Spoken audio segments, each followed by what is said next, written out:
What's up, guys? Jay, MorninAfterKill, and I'm back here on Borderlands 2!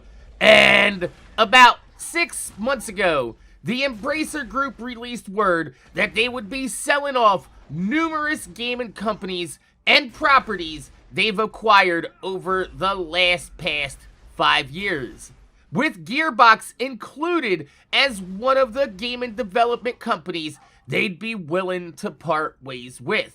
Most likely because during the Alien Colonial Marines lawsuit, 2K bailed Gearbox out of its lawsuit with Sega, in which 2K gained a significant portion of ownership of the Borderlands IP and the rights to publish the game in perpetuity, cutting the amount of money the Embracer Group would ultimately be able to make from owning Gearbox and not being able to self-publish the Borderlands games underneath one of their own publishing companies, leading to Gearbox being put up for sale, in which we thought companies like Microsoft would want to purchase Borderlands to have their own exclusive looter shooter to compete with Sony's ownership of Destiny. Sadly, that never came to fruition. Most likely because Microsoft also wouldn't be able to publish Borderlands in-house. So, who is this mysterious buyer that has the money to buy Gearbox's ownership? Remember, Gearbox was purchased for $1.3 billion, with $400 million of it paid up front, with the rest being in performance-based incentives. Which, after releasing Wonderlands and new tales from the Borderlands underneath ownership of the Embracer Group, yeah.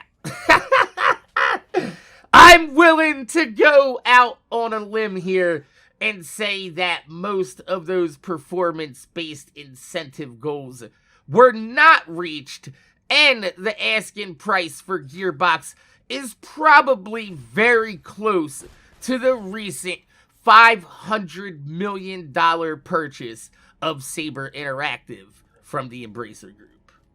I have 3 theories on what we're gonna see in the upcoming weeks from Gearbox and the Embracer Group.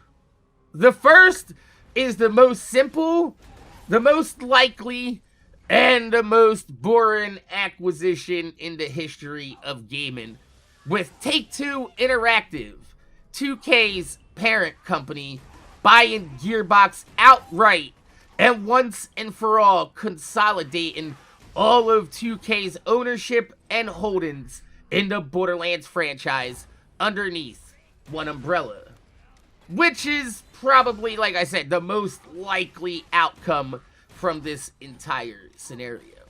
However, my favorite theory is that Gearbox should just outright sell the Borderlands franchise to 2K, but hit them with the same reverse Uno card that 2K hit them with during the Alien Colonial Marines lawsuit, where instead of Gearbox owning Borderlands and 2K publishing it in perpetuity, but 2K owning Borderlands and Gearbox developing it in perpetuity, and then they could use the money from that sale to buy their independence from the Embracer Group, become an independently owned and operated studio, and then use Wonderlands as their Borderlands-style game to continue developing,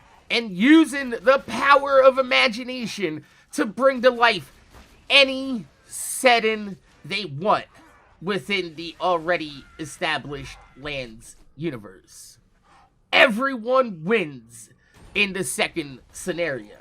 Embracer Group gets out from underneath their contract with Gearbox, 2K finally gets control of the Borderlands franchise, and Gearbox gets to keep control of their company and everything that they've created over the years outside of Borderlands. Personally, if I was CEO of Gearbox, I would rather lose control of my best and most profitable IP than lose control of all of your IPs.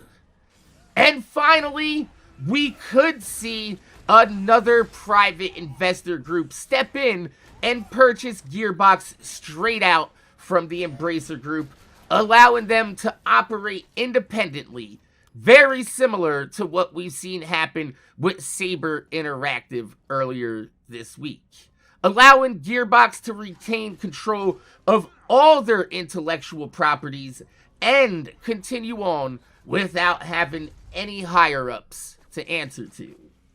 Sadly, I feel like this is the least likely scenario to happen, since the private investor group that bought Saber Interactive doesn't have to worry about Randy Pitchford doing Randy Pitchford things.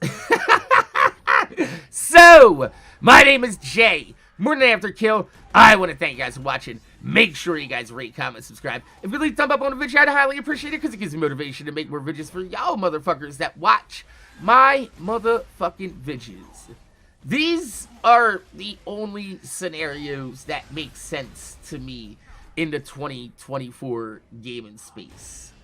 I don't see Microsoft as a serious player anymore, with their future as a console developer just up in limbo right now, as Microsoft plans to start taking the Game Pass option to other console, and Phil Spencer's outright refusal to make any games exclusive to their consoles. I don't see the benefit of Microsoft owning Borderlands unless they released it exclusively on PC and Xbox consoles. Take-Two Interactive has a metric assload of money coming in every month from Shark Cards and 2K's My Team. They're already deeply invested in Gearbox, and they have a close working relationship over the past decade and a half. Unless a third player comes out of left field, I think it's very likely that we'll see one of the first two scenarios come to fruition. Let me know what your thoughts are in the comment section down below. My name's Jay, MorninAfterKill. Thanks for watching, and I'm gonna see y'all motherfuckers later. Huh.